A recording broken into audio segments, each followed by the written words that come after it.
Hello મિત્રો, કેમ છો તમે બધા? હું આશા કરું છું કે તમે બધા મજામાં છો. અને આજે આપણે 15 જે દિવસને ઉપાડ્યું છે તે અત્યારે વીણવા આવ્યા છે. તમે જો મારા પાસે જોઈ શકો છો કે અત્યારે પાણી ભરેલા છે. આ પાણી ખાલી થાય પછી આપણે કેટલા માછલા પીડ્યા આ વિડીયોમાં બતાવવાના છે. આ વિડીયો છેલ્લે તક જોઈજો કે તમને ખબર પડે કેટલા માછલા નીકળ્યા છે. તો થોડોક ઇંતજાર કરવો પડશે પછી ખબર પડે કેટલા માછલા નીકળ્યા. હલો મિત્રો, ધીમે ધીમે જાઓ ભાઈ, પાણી વરાતા જાય છે. વરા પણ આજે પણ વરા છે ને આપણે ડારો માછલી જો લાગી ગઈ છે. તો દેખાડું તો તમને દેખાડું કે જાઉં ભાઈ, ડારો માછલી છે. આપણે એ બંધણ ઉપાડ્યું તેમાં ડારો માછલી નીકળી છે. આપણે નજદીક જઈને તમને દેખાડું. જો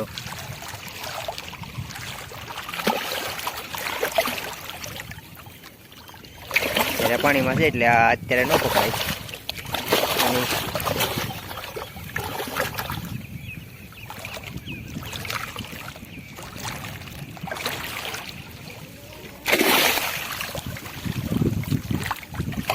જો ભલે